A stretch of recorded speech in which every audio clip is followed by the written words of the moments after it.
네, 취업엔 2부가 시작됐습니다. 네, 오늘 2부 이 시간에는요, 생활 속 궁금한 법을 명쾌하고 쉽게 풀어드리는 콕콕 생활 법률 시간을 꾸며보겠습니다. 이 자리에는 심종신 변호사님 나오셨습니다. 어서오세요. 네, 아유, 반갑습니다. 네, 반갑습니다. 언제나 이렇게 나비 넥타이로 포인트를 딱 주시네요. 네, 반갑습니다. 오늘 좀 다른 컨셉을 하려고 그랬는데 네. 또 넥타이가 준비 안 된 거니까 계속 보타이로 밀기로 했습니다. 예, 잘 어울리세요. 네. 자, 오늘은 어떤 주제로 이야기 나눠볼까요? 예, 두 분 혹시 로또 복권 가끔 구입하시나요? 저는 안 합니다. 네. 예, 저는. 저는 초창기에 나왔을 때 열심히 샀었는데요. 안 돼가지고 요즘엔 포기했어요. 당첨액도 네. 줄었대요, 요즘. 예. 네. 당첨 확률이 많이 낮지만 혹시나 하는 마음에 또는 재미로 복권을 구입하는 경우가 주변에 많이 계신데요. 당첨 확률이 낮아서 실생활에는 발생하기 힘들지만 복권과 관련된 재미있는 판례들이 몇 가지 있는데요. 오늘은 그 복권 관련된 사례들을 한번 살펴보겠습니다. 두 분 사례 보여주시죠. 네. 아이고, 김 사장, 오랜만이야. 날씨도 더운데 냉면 한 그릇 줘요. 이 사장 왔으니까, 네, 날씨 정말 덥죠? 냉면 금방 드리겠습니다. 최구나, 냉면 빨리 가져와. 아유, 그나저나 우리 심심한데, 우리 복권이나 좀 긁어봅시다. 최구나, 복권 4장만 사와라. 나 됐어! 됐어! 2천만원! 오! 아니, 2천만 원 당첨됐다고요? 최군도 됐어? 2천만원? 우와, 대박! 오! 아니, 무슨 이런 경우가. 잠깐만, 어디 봐봐, 어디. 오, 2천만원, 아니, 왜 이래? 이거 어머, 나한테 진짜. 준 거잖아. 빨리 내놔. 이 정신 사람 나갔어? 내가 돈 줬으니까 내 거지, 이 사람아. 내가 긁었잖아, 내 거야. 안 돼, 내 거야. 이거. 이불행은 김대박이 운영하는 식당의 단골 손님. 어느 날 이불행은 김대박과 식당 종업원 최 씨, 정 씨가 있는 자리에서 즉석 복권을 긁어보자고 제안하고 이불행의 돈으로 산 500원짜리 즉석 복권 4장을 4명이 각각 한 장씩 긁게 된다. 그 결과 최 씨와 정 씨가 각각 1,000원에 당첨돼서 당첨금으로 4장의 복권을 다시 사서 한 장씩 나누어서 그 자리에서 긁었는데 김대박과 종업원 최 씨가 각각 2천만 원에 당첨된 것. 손님이 온 사이 이불행은 식탁 위에 복권을 들고 나가버렸다. 김대박은 자신이 긁어서 당첨된 복권을 돌려달라고 요구했지만 이불행은 100만 원씩만 준다고 제안하며 당첨금을 돌려주지 않고 결국 김대박은 이불행을 고소하기에 이른다. 과연 이불행은 김대박에게 복권 당첨금을 돌려줘야 할까? 돌려주지 않으면 처벌받게 될까? 네. 재미로 나눠서 이렇게 긁어본 복권이 또 이런 참사를 일으켰네요. 네, 이게. 그런데 이게 둘 다 또 맞는 것 같거든요, 사실. 네. 일단 돈을 내 돈으로 했잖아요, 이 사람아. 네. 네? 제가 긁었잖아요. 주셨는데요. 그러니까 네. 이걸 어떻게 나눠야 될지 네. 궁금합니다. 이제 일단 김대박이 이불행을 고소했지 않습니까? 김대박으로부터 고소당한 이불행이 처벌받는지 여부는 복권 당첨금을 누가 가져가느냐에 따라서 달라지는데요. 오늘은 제가 두 분 MC에게 객관식으로 문제를 낼 테니까 한번 맞춰보시죠. 네네. 1번 복권 구입 자금을 댄 이불행이 당첨금 4천만 원을 가진다. 2번 당첨 복권을 긁은 김대박과 종업원 최 씨가 2천만 원씩 가진다. 3번 복권을 긁은 4명이 1천만 원씩 나누어 가진다. 정답을 한번 선택해 보시죠. 예. 제가 예전에 이거 관련된 판결을 본 것 같은데 지금 또 기억이 안 나네요. 이렇게 문제로 주시니까요. 글쎄요. 좀 3번이 네. 아닐까 싶어요. 그래도 좀 어쨌든 거기에 다 참여를 했으니까. 네. 상원 씨는 어떻게 생각하세요? 저는요, 사실은 보기에는 없는데요. 예. 돈을 낸 사람이랑 긁어서 된 사람이랑 반반씩 갖는 거 아닌가요?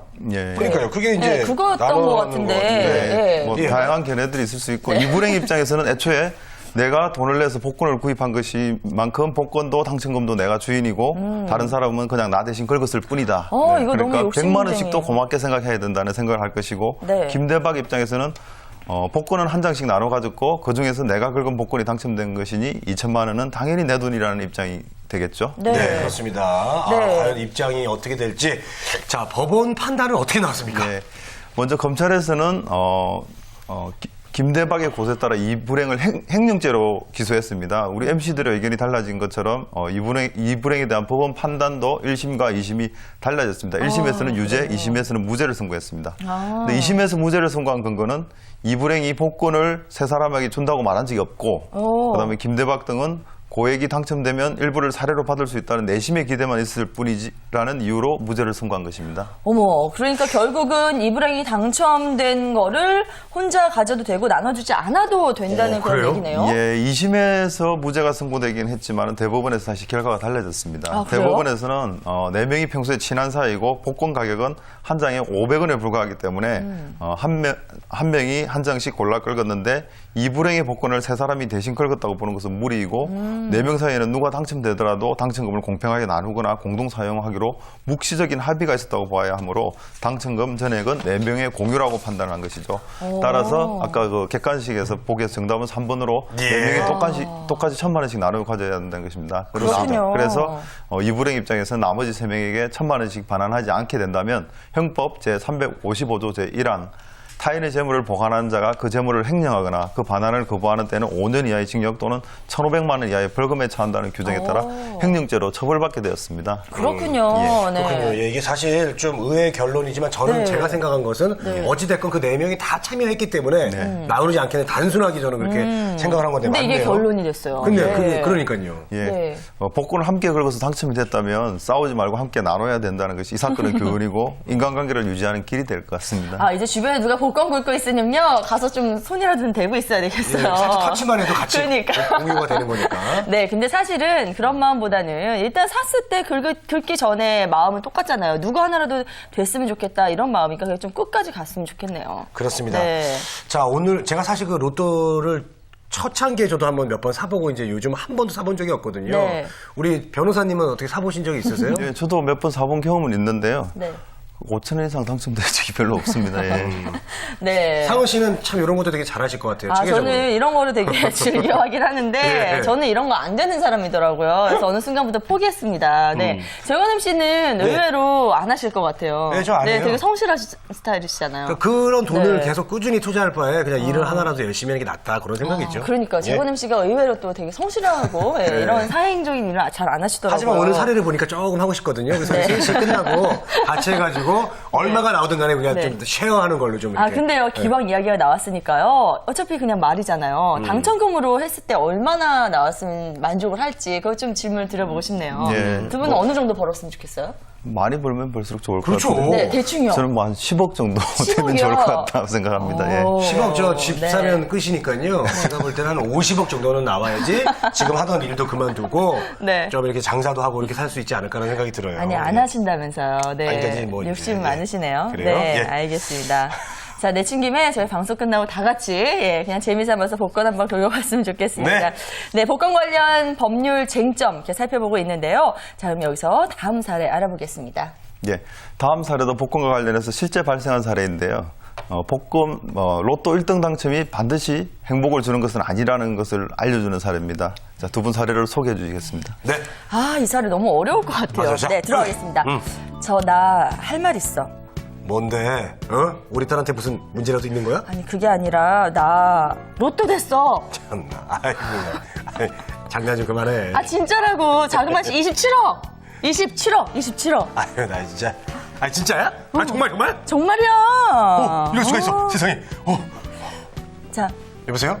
돈 쓸 거 있으니까 300만 원만 넣어줘. 잠깐만, 너 근데 가족에게 당첨된 거 알렸어? 왜 안 돼? 누구 마음대로 할 일에? 아, 무슨 소리야. 이거 내 당첨금인데 내 맘대로 하는 거지.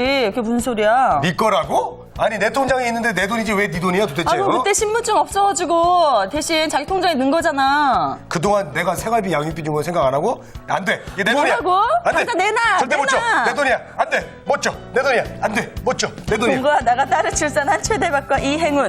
그러나 경제적인 문제로 별거를 하게 되고 별거 후에도 이행운은 딸의 양육비를 최대박에게 지급했다. 그런 중 최대박이 로또 1등에 당첨돼서 당첨금 27억 원을 받게 되는 인생 역전의 기회가 찾아왔다. 최대박은 별거 중인 이행운에게 이 사실을 알렸고 둘은 당첨금을 찾으러 은행을 방문했다. 그런데 최대박이 신분증을 가져가지 않아 이행운의 통장으로 당첨금이 모두 입금됐다. 처음 얼마가는 최대박이 원하는 금액을 요청하면 이행운이 돈을 보내는 방식으로 당첨금을 관리했지만 최대박이 자신의 가족에게 당첨 사실을 알렸다는 이유로 태도가 돌변한 이행운은 송금 협조를 거부했다. 화가 난 최대박은 당첨금 전부를 돌려달라고 요구했고 이행운도 자신의 돈이라서 돌려줄 수 없다고 맞섰다. 최대박은 이행운을 상대로 민사소송과 함께 고소했는데 최대박은 당첨금을 돌려받을 수 있을까? 네. 아, 네. 요번 사례도 참 재밌네요. 본인 신고를 안 한 동거한 커플인데, 네. 야, 이거 로또 당첨은 여자가 됐어요. 네, 하지만 남자의 통장으로 돈이 들어갔단 말이에요. 그렇죠. 신분증을 안 가져가서요. 네. 네. 근데 어쨌든 그 전에 동거해서 애가 있었고, 그동안 양육비를 지급해 왔었던 거죠. 근데 저는요, 이렇게 흥미로운 사례가 실제 사례로 변호사님이 가져가셨다는 게 더 신기하네요. 예, 실제 사례입니다. 이 사건도 예. 실제로 민사소송과 형사고소가 동시에 진행된 경우입니다. 이 경우도 결론부터 이야기하면 이행운이 최대박에게 당첨금을 돌려줘야 한다는 것입니다. 아, 그래요? 예, 먼저 민사소송을 보면 1심 법원은 두 사람이 동거하는 동안 이행운의 수입으로 생활하였고 별거 중에도 이행운이 경제적 도움을 준 것은 사실이고 최대박이 당첨금 수령 당시 이행운을 믿고 통장에 예치한 점을 감안하여 당첨금을 부부 공동으로 사용할 의사로 맡겼다고 판단하면서 이런 사정을 고려하여 18억 중 10억 원을 돌려주더라도 8억 원은 이행운의 몫이라고 판단하였습니다. 그동안 이행운이 경제적으로 최대박을 지원했고 장유 양육비로 부담하였으므로 8억 원 정도는 최대박이 정의하려는 의사가 있었다고 본 것이죠. 그렇군요. 네. 자, 이 법적 논리보다는 이행운이 최대박을 경제적으로 지원하고 양육비를 지급하였다는 사정을 고려해서 내린 판결이네요. 예, 어떻게 보면. 맞습니다. 1심 판결은 이행운의 사정을 고려한 다소 무리한 판결이었는데요. 역시 항소심에서는 달리 판단을 했습니다. 네. 예, 항소심에서는 최대박이 복권을 구입해서 당첨되었고 다만 신분증이 없어서 이행운 명의로 당첨금을 수령할 것뿐이므로 당첨자는 최대박이라고 판단하고 그동안 이행운이 경제적 도움을 준 것은 사실이고 최대박이 재결합을 기대하면서 당첨금을 맡긴 것도 사실이지만 정의 의사가 있었다고 보기는 어렵다고 하여 정의를 부정하였습니다.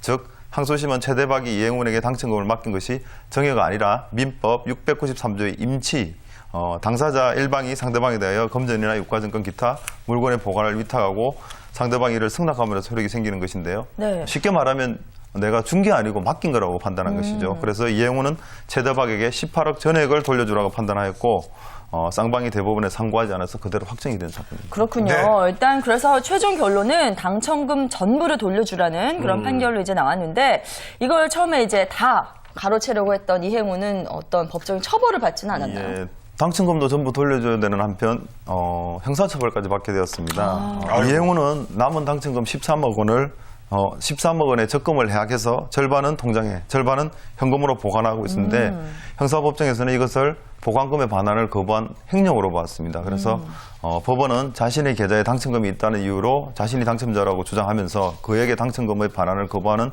이행운의 재질이 불량하다라고 하면서 징역 1년 6월에 실형을 선고해서 대법원에서도 그대로 확정이 되었습니다. 이야, 그렇군요. 그러면 네. 이게 사람이 그래서 참 평소에 잘해야 됩니다. 네. 이행운은요, 이거 너무 두 가지를 다 가지려다가 그러니까. 그냥 차라리 그냥 이렇게 돌려주면서 말을 잘해가지고 네, 어떻게 좀. 여보, 나 네. 1억이라도 조금 줘. 네네. 요게 이러면 차라리 더 좋았을 텐데. 네, 욕심이 과했어요. 맞아요. 네, 아무튼 뭐 결국은 재결합의 가능성이 보이다 결국 돈 때문에 두 사이가 헤어지게 된 거네요. 네, 맞습니다.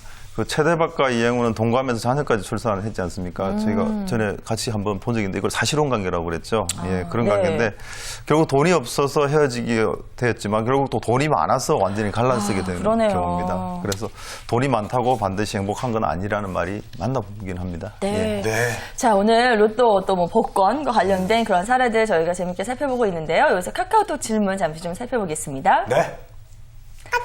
네, 복권이 당첨되면 세금은 얼마나 내나요? 세금 이거 궁금해요. 제가 되게 많이 낸다고 알고 있었거든요. 예, 예. 알고 있거든요. 예, 네, 어떻습니까? 실제로 상당히 많이 내고 있습니다. 네. 예. 복권 당첨금은 소득세법상 기타 소득으로 분류되고 복권 사업자가 당첨자에게 지급할 때 미리 세금을 차감하고 나머지 금액만을 당첨자에게 지급하게 됩니다. 그래서 우선 5만 원 이하의 당첨금에 대해서는 비과세로서 세금이 없습니다. 네. 그다음에 복권 당첨금 3억 원까지는 소득세 20%에 주민세 2%, 합계 22%의 세금을 내야 되고 3억 원을 초과하는 부분에 대해서는 소득세 30%, 주민세 3% 합계 33%의 세금을 원천 징수당한 후 당첨금을 지급받는 것입니다. 따라서 당첨금이 1억이라면 약 3억 원 정도, 3억 원 정도가 세금으로 나가게 된다고. 네. 3천만 원, 네. 3천만 원 정도가 세금으로 나간다고 보시면 됩니다. 많이 나가네요. 그러면, 네. 야, 그럼 1억 당첨됐다고 좋아했는데 들어오는 돈은 7천만 원. 네. 예. 금액이 커지면 커질수록 또 예. 그 상실감도 되게 클 것 아니 같은데요. 그래도 7천만 원 공돈이 생기니 네. 더 좋다 이렇게 생각을 해야 될 것 같아요. 그래야 정신 건강에 좋을 것 같습니다. 네. 자, 오늘 복권 관련 쟁점 사례들 이렇게 살펴봤는데요. 워낙 뭐 또 많은 분들께서 관심 갖시다 보니까 저희가 사례를 조금 더 재밌게 이렇게 좀 풀어봤습니다. 자, 마지막으로 복권 관련 쟁점에 있어서 뭐 어떤 기억해둬야 될 점들이 있다면 정리해 주시죠. 구체적인 사례에 따라서 경우에 따라서 사례에 틀리긴 하지만 오늘 본 것 같이 같이 복권을 구입한 경우 특별한 사정이 없으면 당첨금을 공유라 보기 때문에 그 당첨자가 나머지 사람들에게 당첨금을 지급하지 않는 경우에는 형량죄로 처벌될 수 있다는 것이고요. 또 마지막에 본 바와 같이 복권 당첨금 중 약 30% 정도가 세금으로 원천 징수된다는 사실을 알고 계시면 좋을 것 같습니다. 그럼 누가 만약에 잊어버린 거를 예. 저기 행인이 주웠어요. 예. 근데 그게 당첨이 됐어요. 네. 그런 거는 그냥 행인이 갖는 건가요? 그 경우도 실제 사례가 있긴 했는데요. 그래요? 네. 그 주선 사람이 일단 뭐 안 돌려주고 들키지 않으면 그 사람이 당첨자가 되는 거고 일단 누가 샀는지는 알 수 없는 거지 않습니까? 네. 복권 판매자 입장에서는. 예. 근데 실제로 발생한 사례가 있었는데 그 경우에는 그 네. 주선 사람이 네. 다른 사건으로 그 지갑을 경찰에 압수를 당했어요. 그래서 복권이 지갑 속에 있었고 그게 이제 자기가 출처를 대지 못하자 경찰이 끝까지 추궁을 한 다음에 이제 그 피해자를 찾아서 돌려줬는데 피해자는 지갑을 절취당했지만 결국은 자기가 모르고 있던 복권이 1등이 당첨돼서 돌아오는 행운이 발생해요. 그런 경우도 실제 대박이네요. 발생을 했습니다. 예. 그렇군요. 알겠습니다. 뭐 정말 얘기를 들으면 들을수록 흥미진진한 그런 사례들이 많이 있는 것 같습니다. 그러네요. 하지만 저희가 시간 관계에서 여기서 마무리 져야 될 것 같고요. 네. 자, 오늘은 복권과 관련된 쟁점 사례들 살펴봤습니다. 콕콕 생활법률 심종신 변호사 함께했습니다. 고맙습니다. 감사합니다. 감사합니다.